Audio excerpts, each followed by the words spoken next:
ಮೊನ್ನೆ ಭಾನುವಾರ ಹೈದರಾಬಾದಲ್ಲಿ ನಮ್ಮ ನರೇಂದ್ರ ಮೋದಿಯವರು ಇಡೀ ದೇಶದ ಜನತೆಗೆ ಒಂದಷ್ಟು ರಿಕ್ವೆಸ್ಟ್ ಮಾಡಿದ್ರು. 1 ವರ್ಷದವರೆಗೂ ದಯವಿಟ್ಟು ಯಾರು ಹೊಸದಾಗಿ ಚಿನ್ನ ಖರೀದಿ ಮಾಡಬೇಡಿ, ಆದಷ್ಟು ವರ್ಕ್ ಫ್ರಮ್ ಹೋಮ್ ಮಾಡಿ, ಪೆಟ್ರೋಲ್ ಡೀಸೆಲ್ ಜಾಸ್ತಿ ವೇಸ್ಟ್ ಮಾಡಬೇಡಿ, ಜೊತೆಗೆ ರೈತರಿಗೆ ರಸಗೊಬ್ಬರ ಬಳಸಬೇಡಿ, ನೈಸರ್ಗಿಕವಾಗಿ ನೀವು ಸಾವಯವ ಕೃಷಿ ಮಾಡಿ, ಅಡುಗೆ ಆಯಿಲು ಜಾಸ್ತಿ ಬಳಸಬೇಡಿ, ವಿದೇಶಿ ಪ್ರಯಾಣ ಮಾಡಬೇಡಿ, ಜೊತೆಗೆ ಸ್ವದೇಶಿ ವಸ್ತುಗಳನ್ನು ಆದಷ್ಟು ನಾವು ಬೈ ಮಾಡಿ ಬಳಸಿ ಅಂತ ಹೇಳಿದರು.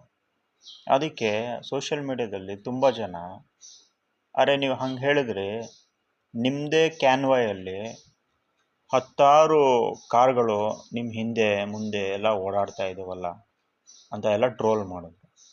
ಇವತ್ತು ನೋಡಿದ್ರೆ ಅವರ ಎಸ್ ಪಿ ಜಿ ಅವರು ಅಂದರೆ ಸ್ಪೆಷಲ್ ಅವ್ರಿಗೆ ಪ್ರೊಟೆಕ್ಷನ್ ಕೊಡ್ತಾರೆ ನೋಡಿ, ಬ್ಲ್ಯಾಕ್ ಕ್ಯಾಟ್ಸ್ ಏನೋ ಅಂತಾರೆ, ಅವ್ರಿಗೆ ರಿಕ್ವೆಸ್ಟ್ ಮಾಡಿದ್ದಾರೆ ಏನಂತ, ನನ್ನ ಕ್ಯಾನ್ವಾಯಲ್ಲಿ 50% ವೆಹಿಕಲ್ಸ್ನ ಕಟ್ ಮಾಡಿ ಸಾಧ್ಯವಾದರೆ EV ವೆಹಿಕಲ್ಸ್ನ ಆ್ಯಡ್ ಮಾಡಿ ಅಂತ ಹೇಳಿದ್ದಾರೆ. ಒಬ್ಬ ಪ್ರಧಾನಮಂತ್ರಿ ಅವರ ಪ್ರಾಣಕ್ಕೆ ಅಪಾಯ ಬರಬಾರ್ದು ಅಂತ ಅವರೆಲ್ಲರೂ ಕೂಡ ಆ ಸ್ಪೆಷಲ್ ಫೋರ್ಸ್ ಏನಿದೆ ಅವರು ಇವ್ರಿಗೆ ಪ್ರೊಟೆಕ್ಷನ್ ಕೊಡ್ತಾ ಇರ್ತಾರೆ.